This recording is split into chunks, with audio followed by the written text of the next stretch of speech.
my beloved people, I wish mainly this morning to bring to your attention that next Sunday we have reception of novices into the novitiate here at the 7 o'clock Mass, and that's probably the most important thing to be said today. The two young men, by the grace of God, are asking to be received into our house, into our community as monks. In today's bulletin also, because of the schedule and missing Mass in Birmingham next Sunday and the Sunday following, which is the first Sunday of the month, and we won't go down. In this week's bulletin, you will find the usual Lenten regulations, as well as the usual suggested readings for Lent. These are attached to the bulletin. So keep this particularly for this kind of information. I think it is safe for me to say that this year, we've talked it over, and I think it is safe for me to say that this year we will have the Holy Week services, all of them. So this, of course, is no small thing, but we will attempt to do it. We had some difficulties the last time we tried this, and we have avoided it, but now I think we can no longer avoid it. And so with God's help and the help of his legions of angels, we will hope to have Holy Week this year. I will, of course, today, I don't apologize for the length of last week's sermon, except that the monks have threatened to break my other arm if I preach as long today as I preached last Sunday. So I want to save the good arm as long as I can. At any rate, there no doubt that last Sunday there were some things that were said that might well have caused some questions to arise in your minds, which, if they have, in fairness to yourselves, please, and have positively no hesitation, I repeat, positively have no hesitation to come to me and say, so-and-so and so-and-so, what did you mean by that? Or so-and-so and so-and-so, what are we supposed to do? The matter of saving our souls, the matter of doing that which is correct in order to save our souls, is so totally important that we must have a good, clear, and accurate understanding of what we have to do. It isn't a matter of laying down rules and pharisaical, yes, I think I can say that, and pharisaical observances, and we simply cannot afford to do that. So if there's anything that has been, or is ever said for that matter, that causes you to have some wonderment about what it is, then by all means you owe it to yourselves to come to me and ask me, what did you mean? And I will be more than happy to explain the matter. We have every reason to be are to be cautious, and we have every reason to be concerned. And with today, in these next 2 or 3 epistles from St. Paul are very threatening, and they are very serious. And if I may use this word respectfully, of course, they are very ugly. And we must listen to them with great caution. And when we read just the last few words of today's epistle, when he said, and all ate the same spiritual food, and all drank the same spiritual drink, for they drank from the spiritual rock which followed them. Yet, with most of them, God was not well pleased. And we must be very, very, we must listen to those words very seriously. And what does it mean that God was, with most of them, God was not well pleased? So this is precisely why we here stress the interior life. And as we are ourselves aware of it, we are questioned from other areas. As I told you, our bulletins go elsewhere. And we're questioned from other areas why we are talking this way. And we don't mind telling. And as I told you, I think I did, in a week or so ago, in the next issue of the Speculum, we're probably going to draw some fire, because we are going to be very specific. And in the Speculum, it will be said thusly. There's one sentence is going to cause quite a bit of fire. If the heart of man is ever to be changed, it has to begin with the change in the heart of the priest. That's where it begins. And this is a pretty strong statement, but I challenge anyone, anybody, any place, to question that.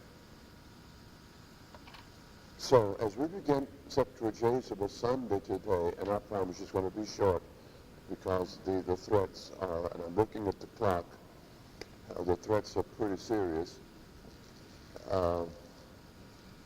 Today's Septuagesima Sunday. It is the beginning of the season of Lent. In the name of heaven, let's not go into Lent like we very often do, with a list of about 20 resolutions that we're going to do this, and we're going to do that, and we're going to do the other thing. Let's not go into Lent that way. That's for children. That's for children that are being taught the little things and the little ways of life. You know, and I know, what has to be done. The thing about it is that we simply go about doing it. The thing is that we have to go about understanding what we have to do. The observance of the Catholic experience that we speak so much of, that's another word that people don't like to hear, Catholic experience, because they feel as though today the teachers feel as though they know the Catholic experience. How in the name of heaven can you tell me what it is like inside a concentration camp, if you've never experienced one. All you can tell me about the concentration camp is what you see in picture books or in movies. Is that not correct? So therefore, the ones that today are trying to give us what the experience is, are giving us picture book life. And some of this is very distorted, and some of this is very tarnished. And what we are trying very, very carefully is to present to you the Catholic religion. The Catholic religion is not, I'll repeat that perhaps in a better way. The Catholic religion is actually very easy to live. It's very simple to live. It is just simply being good. And it's as simple as that. And during Lent, the only thing that we must try to do, the only thing that we must work to do, is to try to do what we know we are supposed to do. And each of us, every one of us, knows what he is supposed to do. The difference is this, that we do it out of love. For whom? For God. You know, and I know, that out in the world, people in the world have rules and regulations that they have to follow. They must follow. And the only reason why they follow the rules and the regulations that are placed upon them, and some of them are very, very burdensome. The only reason why they follow the rules and the regulations of the company or of the corporation or whatever you want to call it is because every Friday they want their paycheck. And in order to get their paycheck, they must do 1, 2, 3, 4, 5. That is the only difference. We do 1, 2, 3, 4, 5, not for a paycheck, but for the love of God. What's the difference?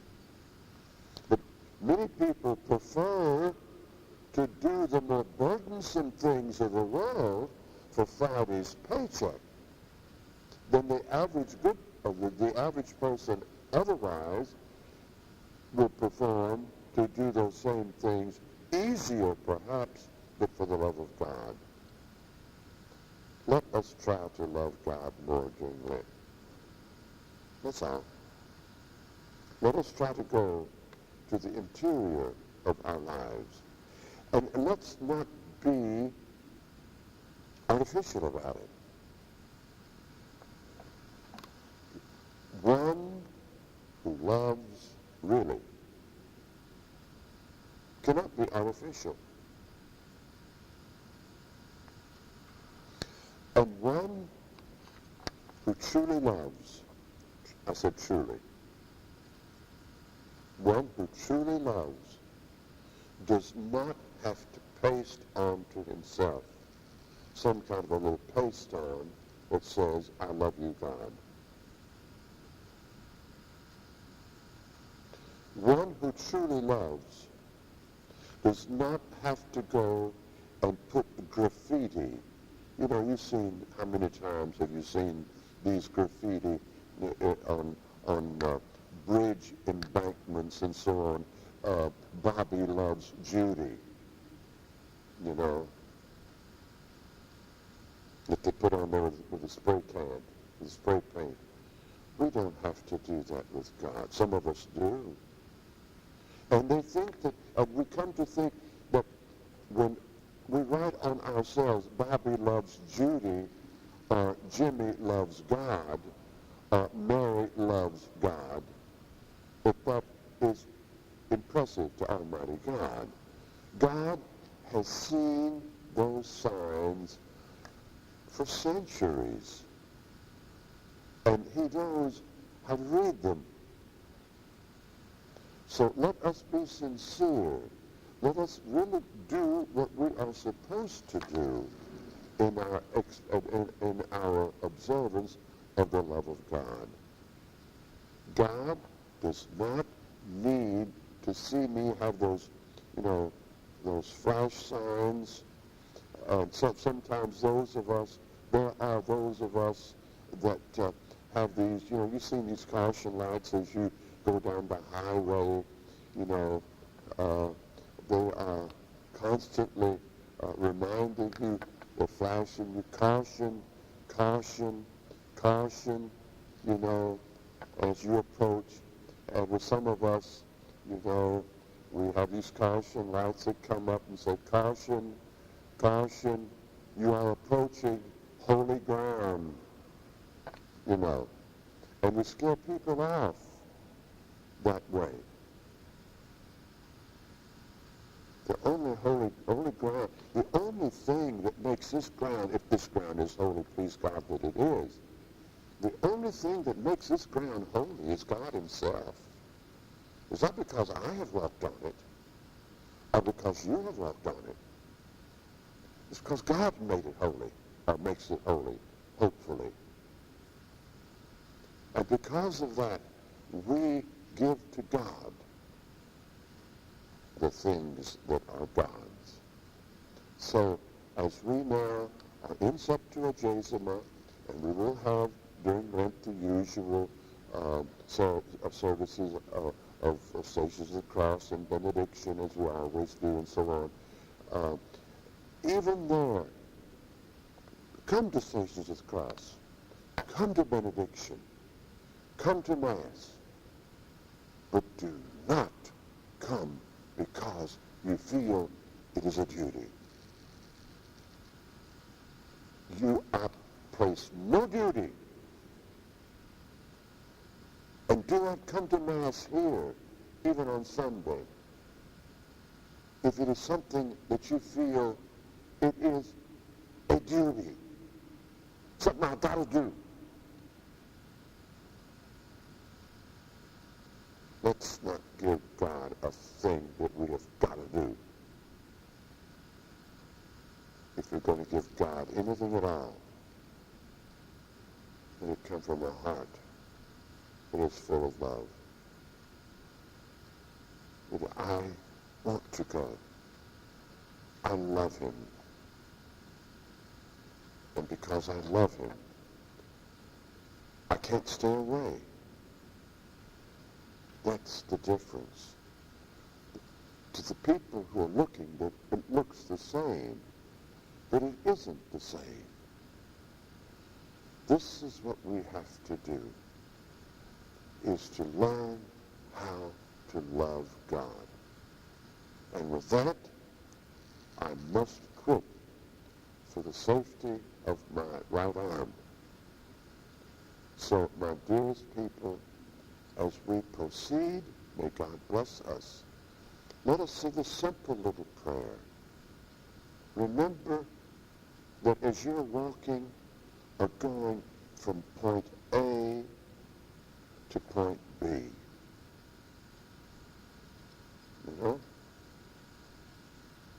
you're going from point A to point B to do your work, whether it's plowing a field, or going to the office, or selling an automobile, or building a house, or whatever.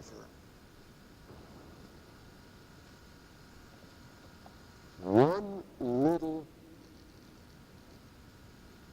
I love you, God. I love you, dear Lord. That little one phrase has more power packed into it than a whole book full of prayers. And you know what? It doesn't take any time. Doesn't take any effort, and nobody knows about it. Then you go and build your house and plow your field and do whatever else you've got to do. It's all you need to do.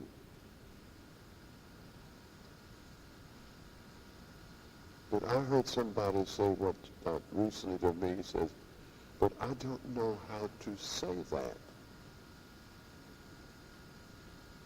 Isn't that sad? That somebody does not know how to say, I love you.